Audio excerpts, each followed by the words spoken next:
What up, y'all? I'm back with another review, and I'm here to review this new studio album, the fourth studio album from Sadistik entitled Alters. Now, I've heard about Sadistik for about a year and a half now. I found him, I believe it was Open Mike Eagle. I'm not sure. Open Mike Eagle. Mike Seatown. I'm not sure if it was his top 10 or it was definitely a top of the year list. I'm not sure if it was on his solo channel or Dead in Hip Hop. And excuse me if I sound sick. I am a little bit not really stuffed nose, but just sinus and all that. And I just woke up as well, so excuse me if I sound a little off. But let's go ahead and get right into this review. And actually, before we get into it, like I said, found him through Mike Seatown. It was that project with No Phantom Limbs, the EP.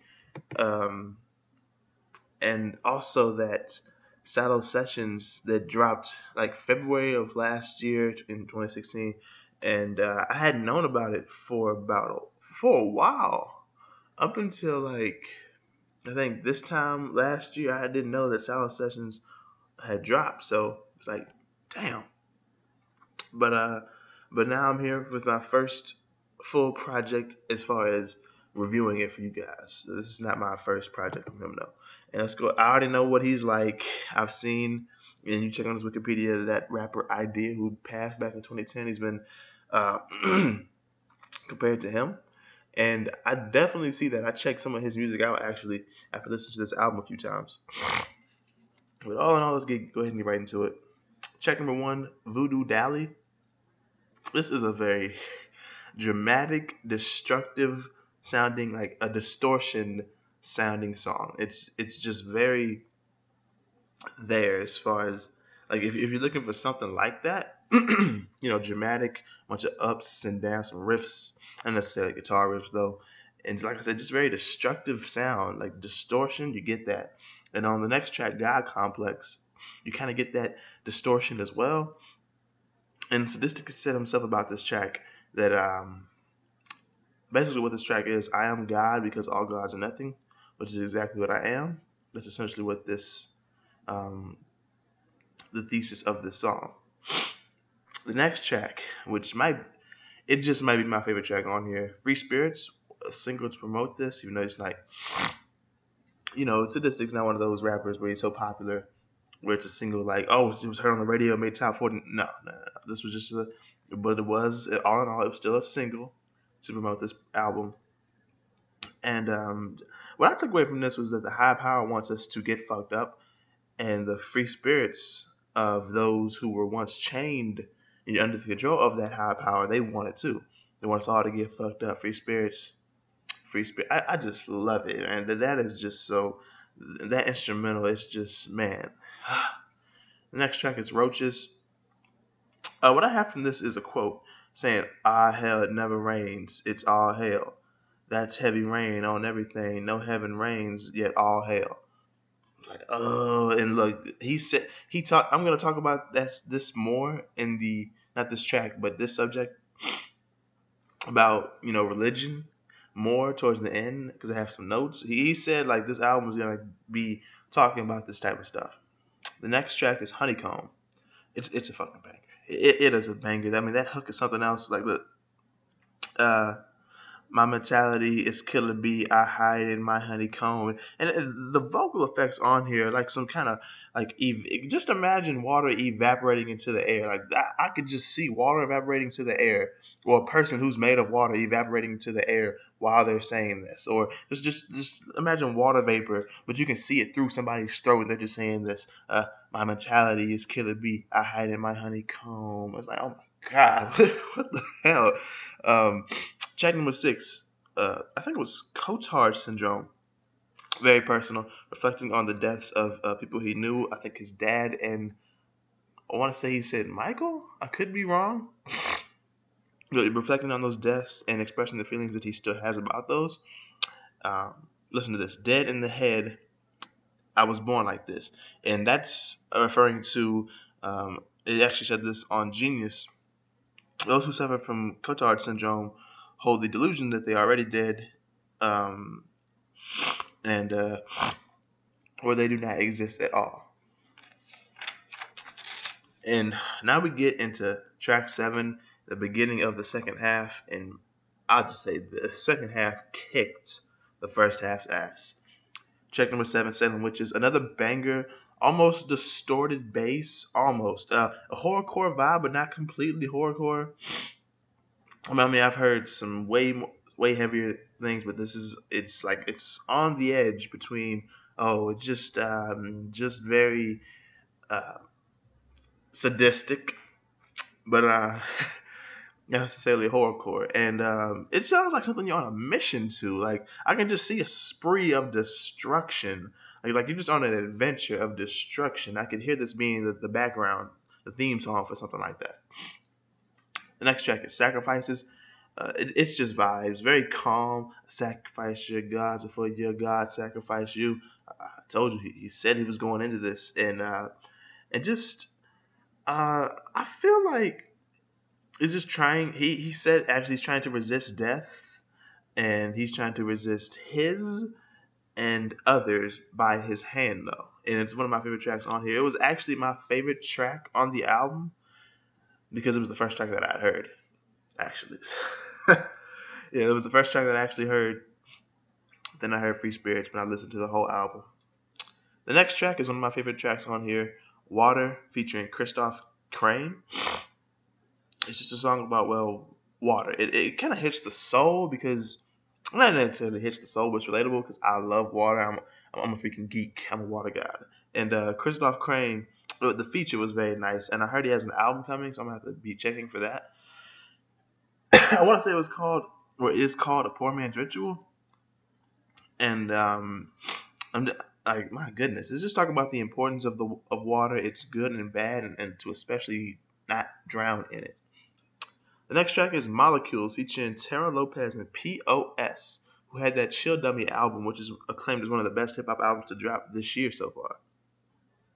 Tara Lopez had some soul vocals on here that are just ecstasy, and just talking about how we're just molecules flowing in the motion and just drifting. And POS really hits that home. We had a very humble verse, and it's funny that that song is really resonating with me because I'm reading the book Cosmos by Carl Sagan at the moment. Well, I'm reading like so many, like 4 or 5 books, but and some more than others. But I'm reading Carl Sagan's Cosmos books, which has been around since like 1980. So to hear that track, it's like, wow, and especially POS's verse, it's like, damn. The next track is one of my favorite tracks on here as well. It's Molecules, but still, I really like that track. Kaleidoscope. Let's all just die. That's the vibe I'm getting from this. I mean, and we all have to. Just born alone, die alone. That's what's being said on this track. And it's not even that those lyrics that I'm feeling. I don't know why. I'm not going to say necessarily like darker lyrics, even though I do listen to Bones and Bone Thugs and Harmony, 3 6 Mafia, and guys like that. But it's just the vibe. 3 6 Mafia had those dark vibes. Lord Infamous, man. DJ Paul's production. Bone Thugs and Harmony, DJ Unique, and the flow and the tribal sense that you get from Bone Thugs and Harmony with it on like Eternal and Creeping on the Come Up, Art of War. It's like, I just dig that. And the last track is Silhouettes, featuring Like Newton. All I really have to say about this is that it was a solid outro to a solid album. I mean, very solid album. The first half, like I said, it was cool. It had Free Spirits. It's my favorite track on here. I'm just going to go ahead and say it. And other 3 tracks that I really like Voodoo Dolly, Honeycomb. I mean, Roaches was cool. God Complex was very cool. It actually had some distortion in there as well, as far, like Voodoo Dolly did. And Cotard Syndrome, I was like, it's probably my least favorite track on here, but I don't necessarily dislike it. There's not a track on here where I can be like, I dislike it. I don't. This is a solid album, but the whole second half, like, my God, man. Salem Witches, Sacrifices, Water, Molecules, Kaleidoscope, even Silhouettes. It might have been the least heavy hitting, like the one I was like not feeling the most on the second half, but still, like that outro that it had to the song itself, I was like, man, I really like this girl singing. I really like that. So overall, second half definitely beats the first half. It's Man, he said he was going for some shit on here, and I'll leave the link to his 24/7 hip hop review, well 24/7 24/7 HH review or interview link. I'll leave that link in the description below where he talked about this album, like in the midst of producing this. And like I said, this is just, it's dark, depressing, real, controversial, personal, and angry. And that's the takeaway from this album, especially in the interview, because Sadistik said in this interview, like I said, I'll leave the link, but he said he's making the best album of his life. It's most developed. He was angry in the process. So he's been very angry lately. That's what he said in there. And angry at himself, society, people who try to control things. And he said the album shits on religion, power structure, technology, anything that dehumanizes him. And he said he loves the internet because it's why he's successful, because he's not like the type of artist people put him on or reach out to him and stuff like that. But at the same time, he feels victimized by it, frustrated, and more frustrated with himself that he's built a barrier to bad news like most people have. Like when you hear bad news, like you don't care naturally. Saying like if we all react to this stuff, like we should, I guess he's trying to say. We see it all the time on our phones, TV, that our hearts would implode. And he says he's very proud of it so far. When this is just the process of the album. This was back in like February 2016, I want to say. And saying if you're religious, you're gonna get nice and offended. So be sure to email him. And sir, I'm not offended at all. I like this album a lot. I'd say it is a nice 7.5 out of 10. And if you've heard this project, let me know what you think about this this album and this review, my review, in the comment section below. And be sure to hit the like button if you like the review. Share the review. Subscribe to the channel if you're new and you like the videos or this video. Like I said, like, share, subscribe. Get me on Twitter, Facebook, Audiomack, SoundCloud, Instagram. Hit up my email for business. What I mean by hit up my email for business is if you need your music chopped and screwed, reviewed, if you need beats made, you need to want to be featured on one of my upcoming DJ mixtapes, or you just have any inquiries that you just might have, the email is DynamicJAB@gmail.com. And like I said, I'm not offended at all. I like the vibe. I like that he's not necessarily purposely trying to cause controversy. This is just how he feels. So I like that he doesn't care that people are going to get up in arms about this. Like very religious people are going to get up in arms about this. This is what he feels. I'm not offended at all. I love the vibe. I love the how pure this album is. And that's pretty much it. And I definitely recommend you check this out. So check this out. And I'll leave a link to it. And like I said, let me know what you think about it in the comment section below and my review on it. And that's pretty much it. Thank you for watching. And I will see y'all next time.